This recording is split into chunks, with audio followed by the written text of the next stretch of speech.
Hello everyone, and welcome back to Scary Interesting. In this video, we're going to go over 3 more creepy cases of people disappearing, and each of them is progressively more sinister than the last. In particular, in the final story, you probably won't know what to make of it until a final piece of evidence is found at the end, at which point your whole view of the story may change. As always, viewer discretion is advised.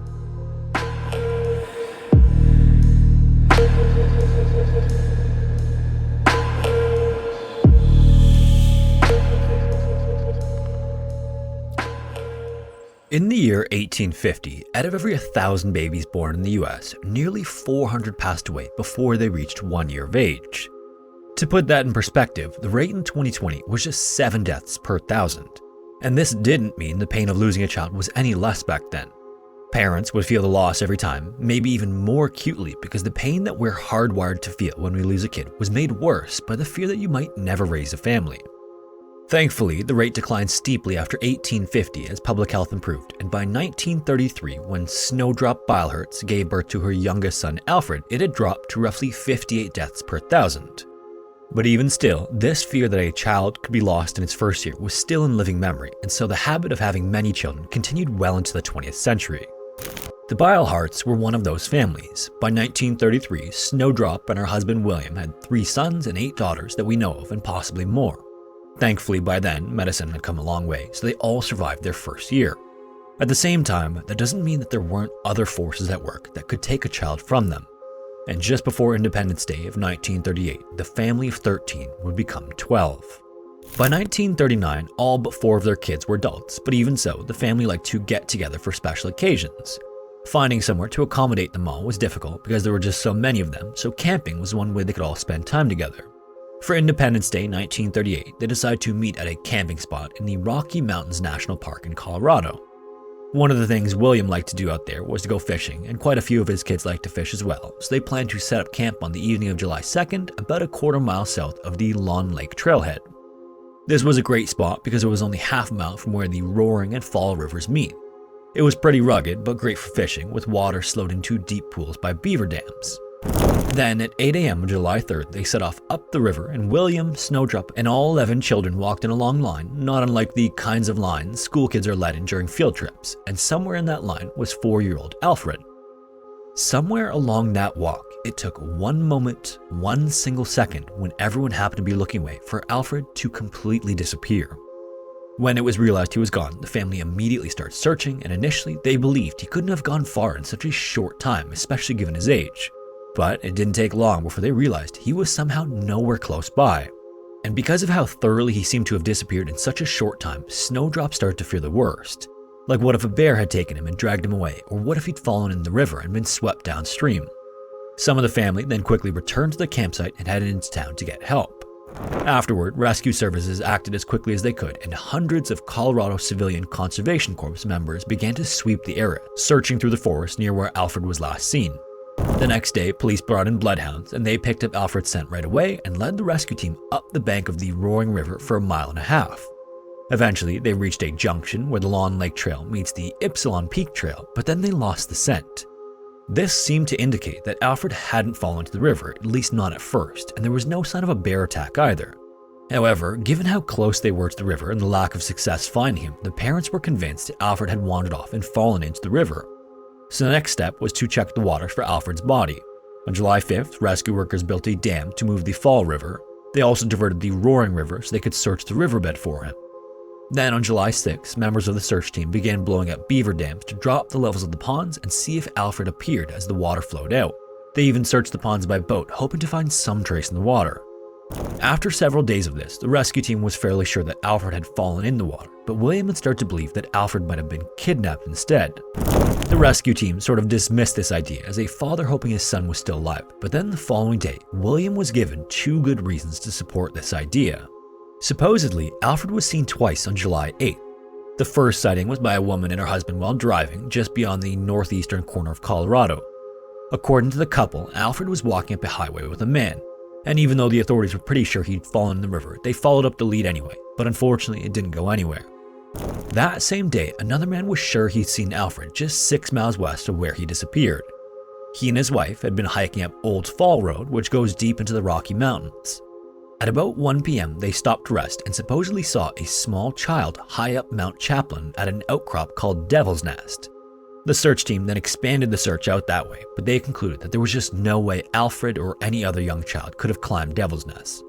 From that point on, there was just no sign of Alfred for a long time. That was until several months later, on November 28th, William and Snowdrop received a note, and it said, "Sorry for your son, we went west. Out of money, the boy doesn't take to us. We will return your son if you leave $500 in a can 1 block from your house." Suddenly, the family had hope again that maybe Alfred was still alive, and that he had been kidnapped after all.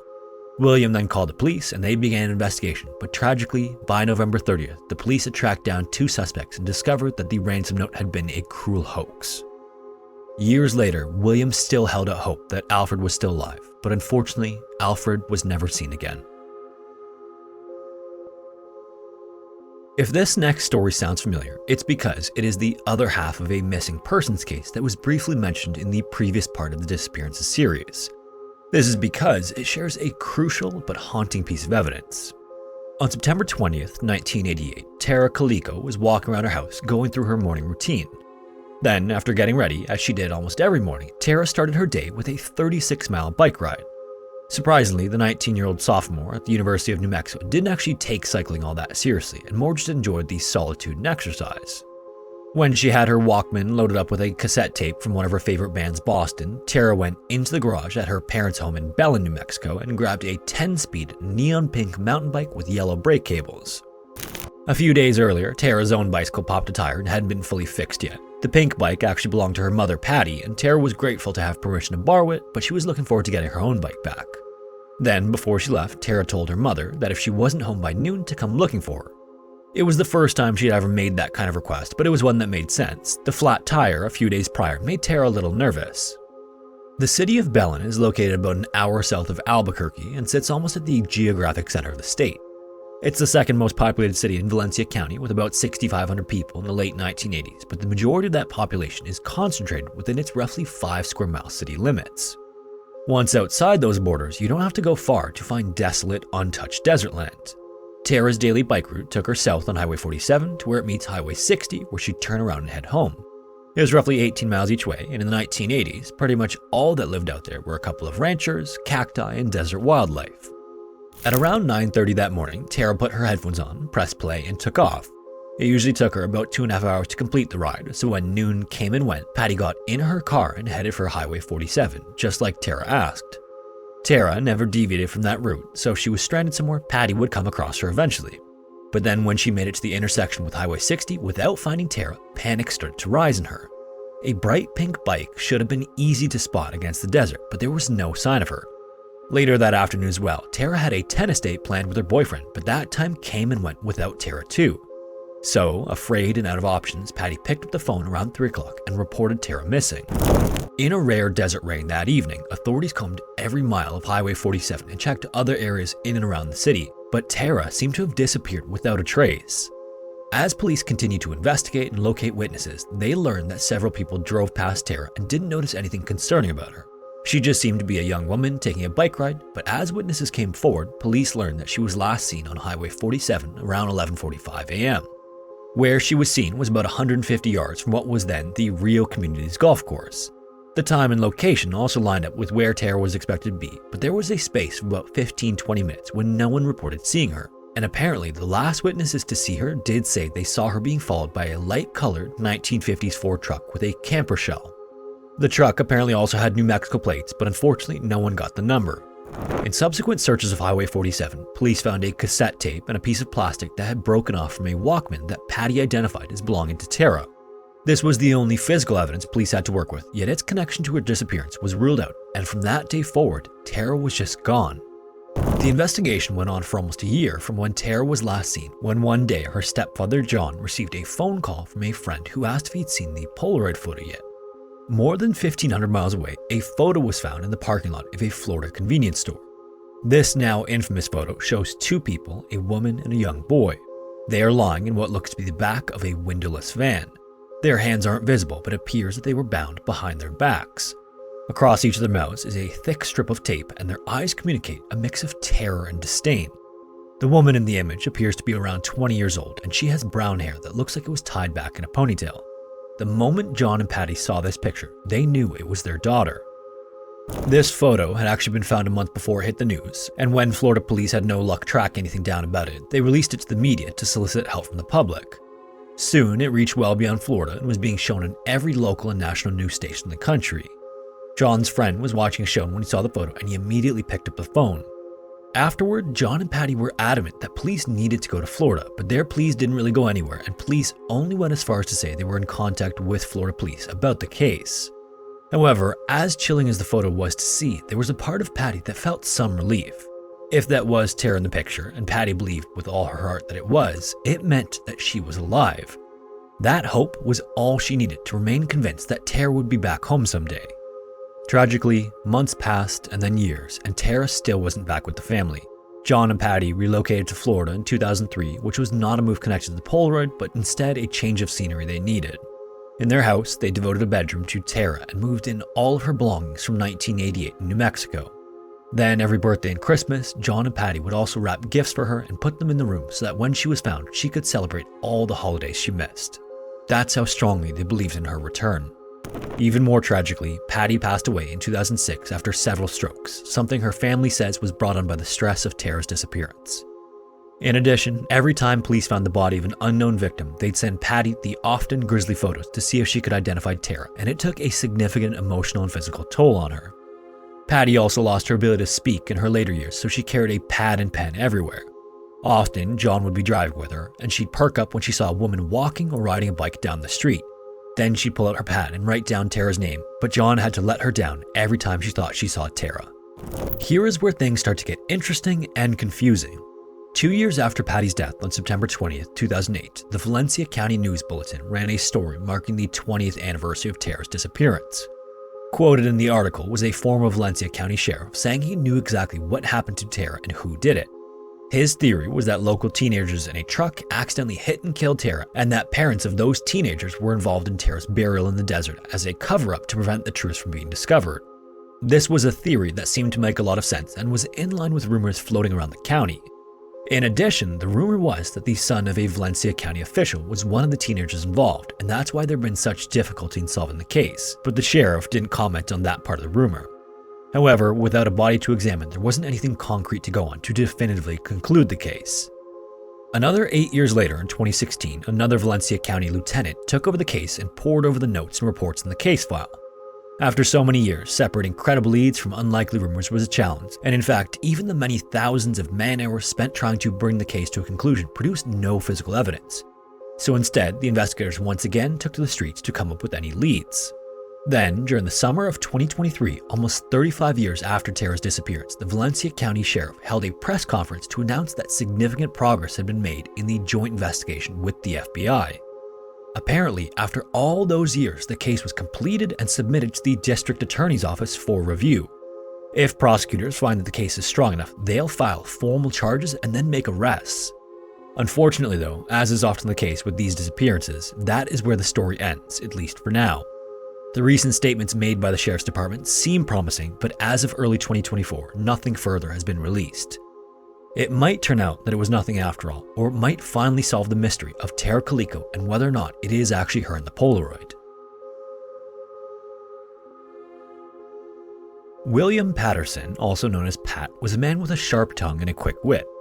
He grew up in a rough part of Chicago and honed this gift of gab by traveling with a carnival around the US in the 1920s. There, he spent his time womanizing and using his gifts to separate carnival visitors from their money. Then in the 1930s, he began a string of sales jobs, and while making his way through Indiana, he met a woman named Margaret, and the two fell in love. Unfortunately, Margaret's family didn't like Pat at all before ever meeting him. Pat wasn't Catholic, which was a big issue for them, and so Margaret never introduced him to her family. It's even been claimed the family made her choose between him and them, and in the end, Margaret seems to have cut them off and never really talked about them to her friends afterward. Sometime around when the couple met, or maybe even before, Pat grew increasingly interested in money.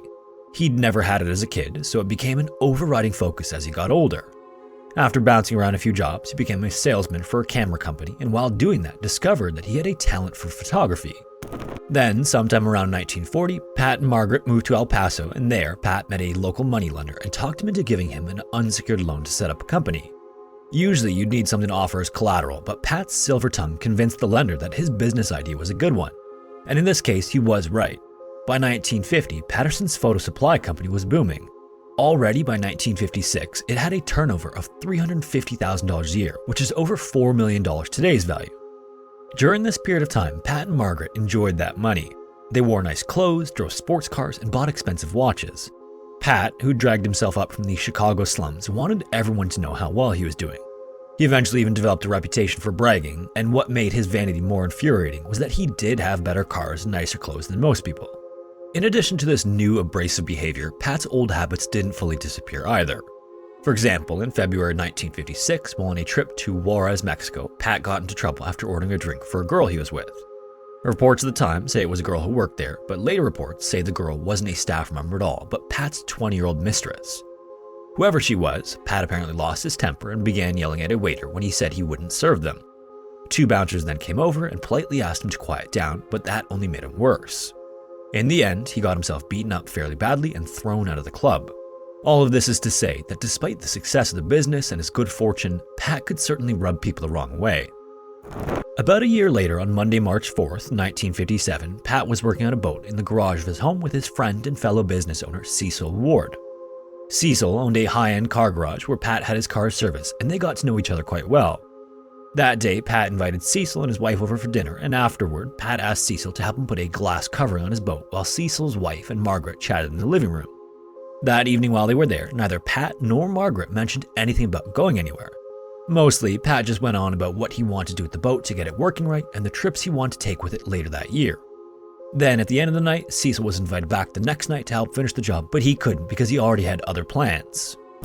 2 days later, on the morning of March 6th, Cecil turned up to his shop to find Pat's Cadillac parked outside, but weirdly, no sign of Pat. Instead, a friend of both Cecil and Pat was there, claiming that Pat wanted the car serviced and that the horn wasn't working. His name was Doyle Kirkland, better known as Kirk, and he was the manager of the branch of a rival photography supply store. Apparently, even though the two were rivals, Kirk and Pat had become close friends. Even so, it seemed odd to Cecil that Kirk would have Pat's car. Kirk then told Cecil that he'd been at Pat's the night before, helping to fix the boat, and then at 3 a.m. that morning, he'd been woken up by a call from Pat saying he was taking Margaret away for a while. Now, going on a trip in itself wasn't unusual. The couple often went for long trips to Florida, sometimes months at a time, leaving the shop to be run by the staff while they are away. But what was unusual, obviously, was letting someone know so last minute, and even more weirdly, so early in the morning. However, as odd as it was, what Kirk said seemed to check out. About a week later, on March 15th, Pat's accountant, Herb, received a telegram. It was sent from a Western Union telephone pay booth at Love Field Airport in Dallas, and strangely said that Kirk should be made manager of Pat's store, that a trailer that Pat owned should be sold and the money be put into the business, and that their home should be rented for the next 9 months. Pat had also been planning to attend a photography convention in Washington, and the telegram asked for that reservation to be cancelled.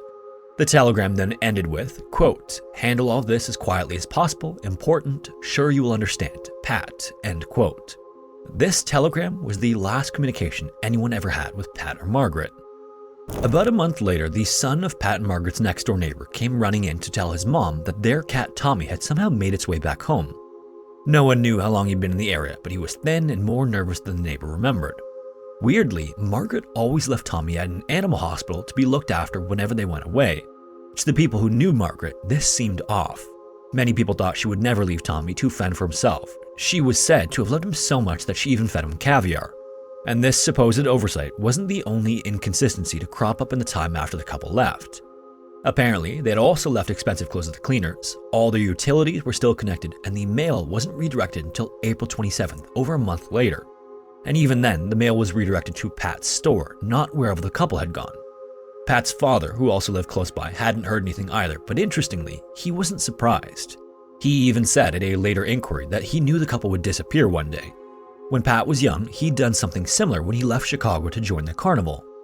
About a year later, Pat's photo business went into receivership, and his accountant Herb was appointed the receiver. This was because Pat's bank had been refusing to issue checks produced by the company because they hadn't heard from Pat in so long. With Herb as the receiver, he could deposit any money they made and get the checks cleared. However, this also meant that in essence, the photography business was now in the hands of Herb as the receiver and Kirk as the manager. Herb also began taking a salary of $800 a month, which is over $9,000 today's value, and for his law firm to get another $200, or roughly $2,300 today's value, as a monthly retainer. Shortly after that, Herb apparently received a letter from Laredo, Texas, signed by Pat. It said that the couple wasn't coming back and were planning to leave the country and go where no one could find them. It also split their property between Kirk, Herb, and one of Pat's employees. Unfortunately, handwriting experts couldn't definitively determine if Pat had written it or not, but understandably, the police had doubts. Especially considering the fact that the property wasn't left to Pat's father and siblings, instead of Herb and the others. Either way, because the handwriting was in question, the assets were never handed over. Then another year later, a tip came in that the couple had been seen in a small Mexican village called Valle de Bravo. This later turned out to be a case of mistaken identity, and since then, tips have come in that they've been seen across the US and Canada. Unfortunately though, none of those leads went anywhere. Either way, finally, the couple was officially declared dead on March 7th, 1964, and the case ran cold for almost 20 years until 1984. If you were suspicious up until this point, here's where things take another interesting turn. That year, a homicide detective looking into the case got new evidence from the couple's old caretaker. The caretaker apparently claimed that on the day they disappeared, he found blood in the garage and a piece of what he thought was human scalp on the propeller of Pat's boat. There are even other reports that say he also saw an associate of Pat's throw bloody sheets into the trunk of his car. However, the associate wasn't identified.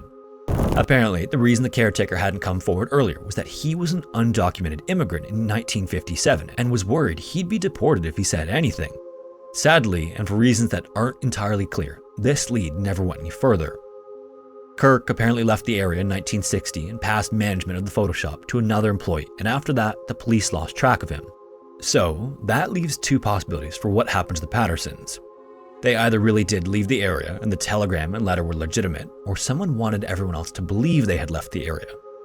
With Pat's character, although odd, it does seem possible they chose to leave, but at the same time, much of the rest of the story point to something more sinister happening.